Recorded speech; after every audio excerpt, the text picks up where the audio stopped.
content. Alam nyo na, kauwi lang natin. Pasensya na yung tsura natin, oh. Gutom. Tawag dito, magluluto tayo guys ngayon na. First time kong lulutuin yung ulo na salmon, ipapaksiw ko. And then, itatry ko siyang igagata.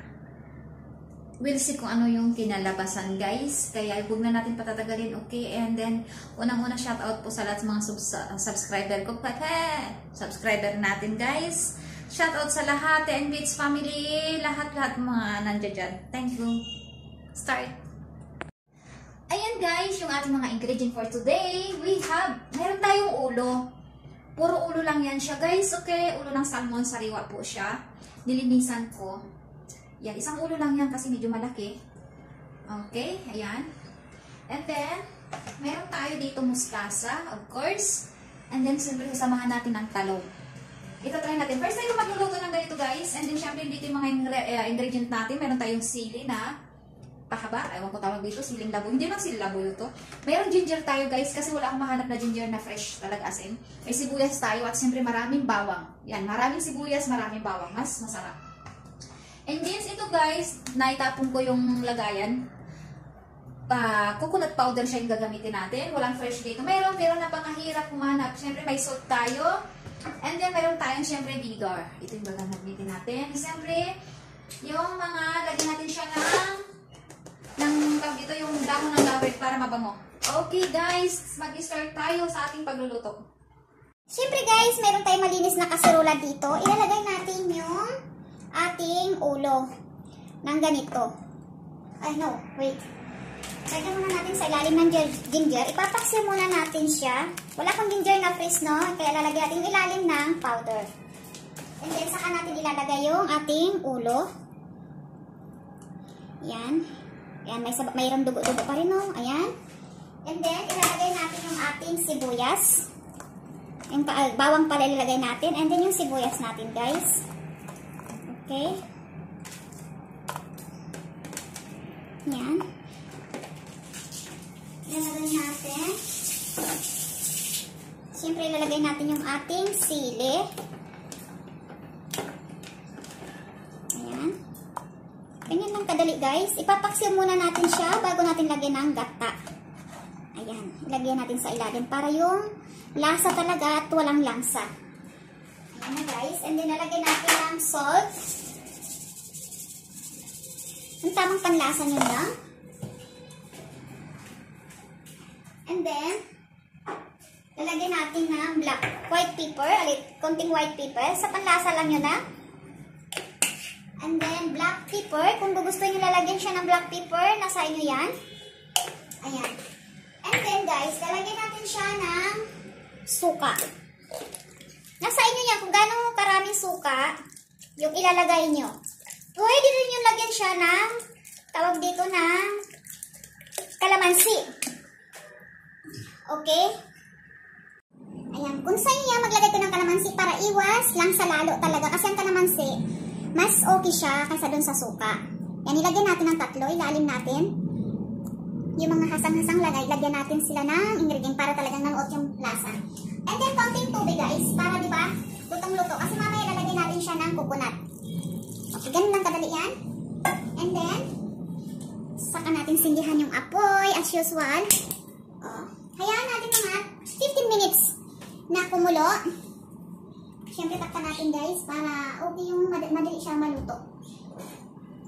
Ganun lang kadali. Hintayin natin siya kumulo ng after 15 minutes. Ilalagay natin yung coconut. Saka tawag dito yung mga ingredient natin ng mga gulay-gulays.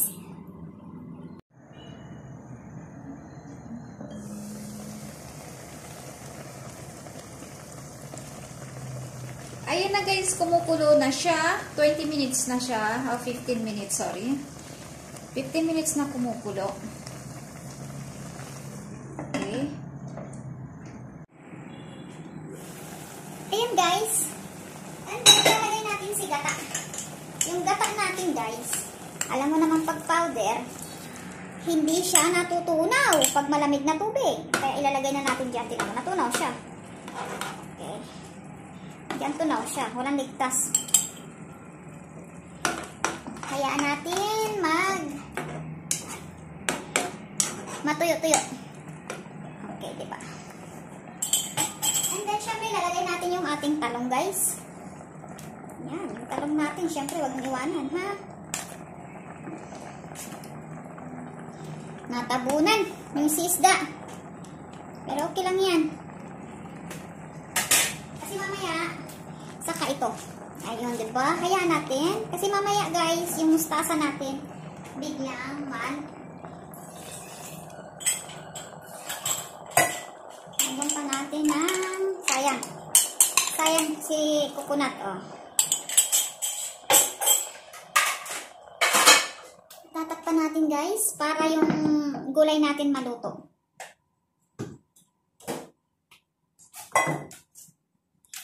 Wait, dagdagan natin ng ginger.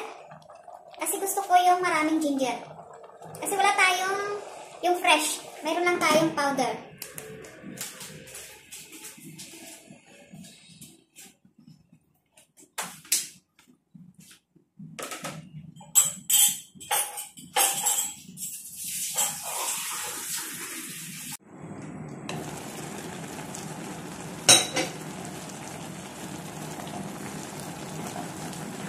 O, diba? Di nalusaw yung tawag dito. Yung ating kailangan natin kanyanin. Yan na! Yan yan, di mana. Yan na. Diba? Di pa luto yung ating talong.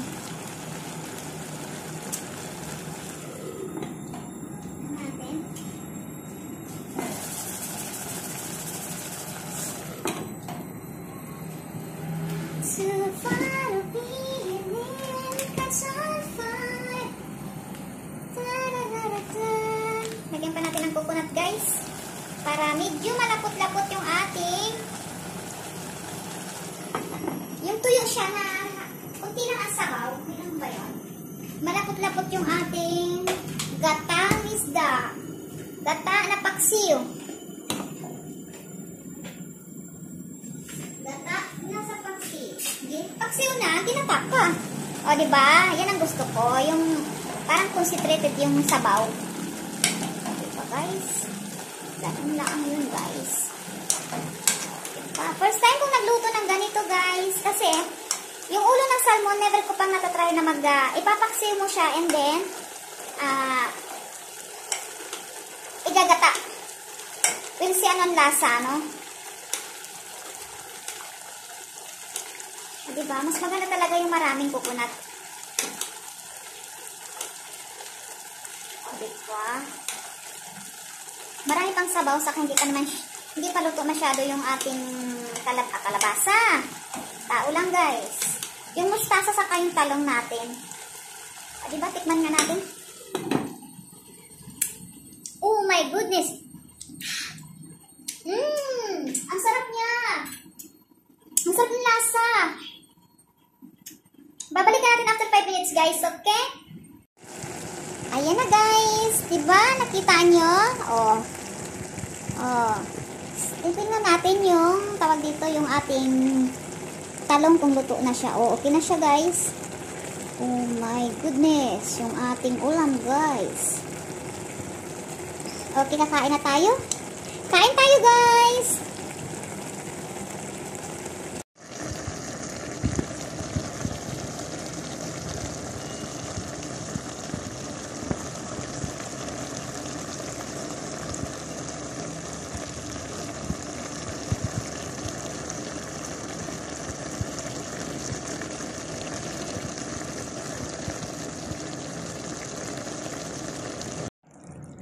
Okay, guys, magsasandok tayo. Kuha tayo ng isang piraso. Yan, guys.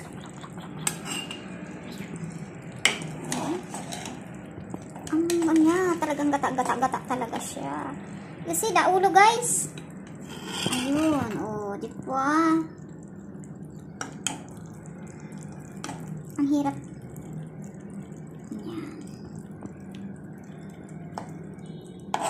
Nadurog man siya, bay. Kunin natin yung mga diba?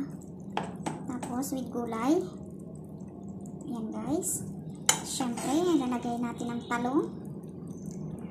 And then, guys, we need yung sabaw, syempre. Hindi kompleto pag walang sabaw. Syempre, kailangan natin ng yung sili natin, syempre. Ayan. Okay, let's eat, guys. Na tayo. Ayan, tama na yan. Let's see. O, diba? Saan pa ba? Hello, guys! Ito na yung ating food. Kita nyo yan. Natapos din tayo. Mayroon akong 3 araw na pagkain. Okay? Kain tayo, guys. Kamayan time. Titikman natin kung ano yung niluto natin. Unang subo, guys. Lagyan natin ng laman. Siyempre, laman. Sabi laman. Wala naman laman, di ba? Mayroon. Mawawalan ba yun? May tinik. Unang subo, guys. Para sa inyo.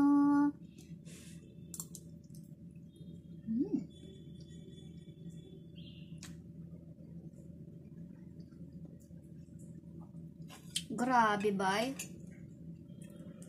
First time ko nagluto ng ganito, as in. First time ko nagluto ng ganito. Masarap pala. Saka guys, wala siyang langsa, as in. Walang langsa. Isda, oh. Isda. Normal naman, di ba? Pero as in yung salmon, alam nyo yan, malangsa talaga. Pero ito, wala kasi, di ba, nakita nyo naman, nilagyan ko ng hamon, ng lemon. Oh. Maraming sibuyas at maraming bawang. Yun talagang pinakamaganda.